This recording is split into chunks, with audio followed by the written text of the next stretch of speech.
Nah, untuk trivia spesies kali ini kemarin ada yang request juga bahas Nepenthes bosiana ya. Nah, ini masih bagian dari koleksinya Om Yanto. Ini bosiana clone female. Dan ini udah rawatan sangat lama. Kelihatannya kayak pot kosong, cuman ada batang ya.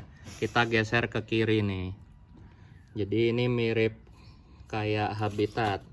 Konon katanya batangnya kalau dirembetin di bawah tempat lembab kayak gini akan keluar akar. Nah, bisa kita lihat walaupun batangnya kependem di sini, tapi tanamannya tumbuh bagus banget. Nah, bosiana ini sejarahnya gimana? Jadi bosiana ini termasuk nepe yang udah klasik banget ya. Jadi dia dideskripsikan oleh Willem Kortal udah dari tahun 1839 deskripsinya. Wow, abad ke-18 tuh. Nah, namanya bosiana karena untuk menghormati orang VOC juga pada saat itu, yaitu Count Johannes van den Bos. Nah, si Willem Kortal ini mendedikasikan nama van den Bos itu jadi bosiana. Nah, dari segi family, dia sebenarnya masih masuk secara luas dari segi maksima kompleks. Seperti kita lihat ya, batang kokoh seperti ini, kemudian juga daun yang besar-besar ini masih karakter keluarga maksima. Cuman bedanya dia lebih glabrous ya, nggak terlalu berbulu. Untuk keluarga maksima yang maksima banget itu biasanya berbulu. Nah, selain dari maksima kompleks, menurut para peneliti, si bosiana ini juga dekat dengan Nepenthes stenophila dan Phaisaliana. Emang karakternya mirip ya, cuman kantongnya agak beda. Nah, si bosiana ini dia endemik di Kalimantan Selatan. Nah, dia itu menurut para peneliti ada di 3 tempat. Nah, 3 tempatnya itu sebenarnya tersedia secara umum ya, yaitu Gunung Sakumbang. Nah, kemudian ada juga yang di Gunung Besar. Kemudian yang mungkin sempat bikin heboh beberapa tahun lalu itu ada Nepenthes meratus. Tapi menurut konsultasi dengan para ahli, meratus itu masih bagian dari bosiana. Dan kalau ngelihat dari bukunya Stuart McPherson, juga memang dia memention di meratus itu juga memang ada bosiana, tapi dia belum pernah ke sana untuk meneliti nepenya ya. Nah, bedanya apa sih kalau menurut Stuart? Yang dari bosiana yang dari Gunung Sakumbang itu uppernya akan lebih kuning. Sedangkan untuk bosiana yang dari Gunung Besar itu uppernya cenderung lebih berwarna merah dan gelap.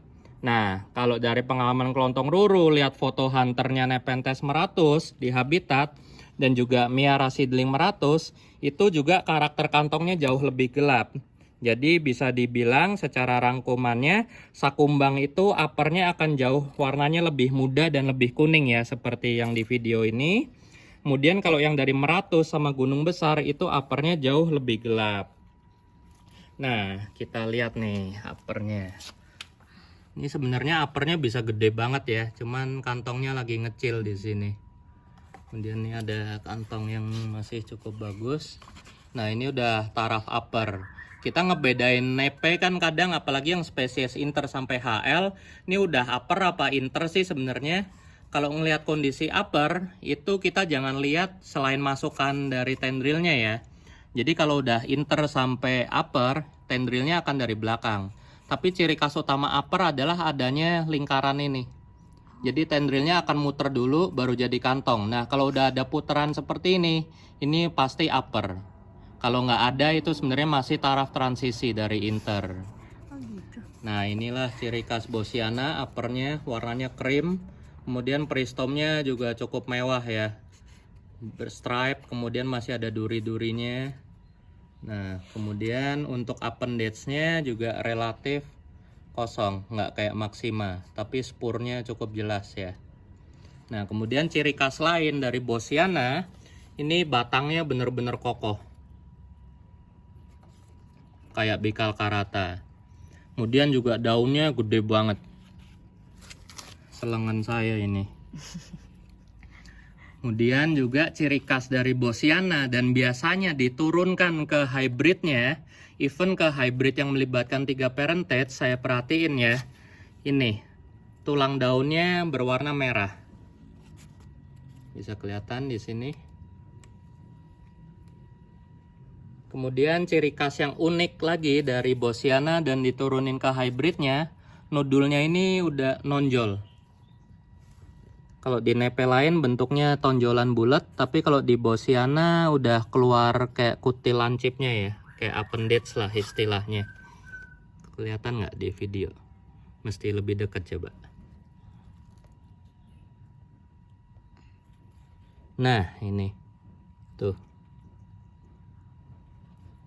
atau mungkin di sini kelihatan juga.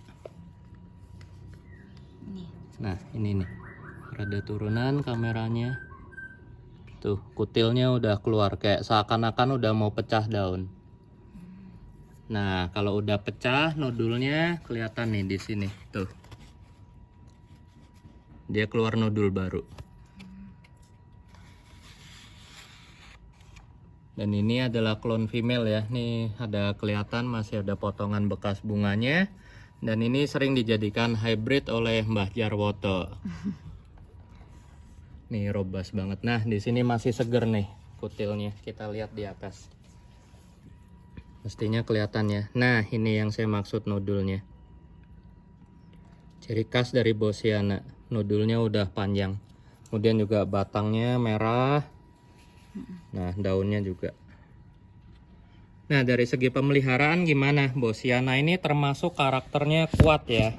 Kemudian juga di habitat dia mostly, jadi sebagian besar tumbuh di area-area terbuka, kemudian di bebatuan granit atau limestone, atau di tebing-tebing yang lumayan curam kayak Sumatrana.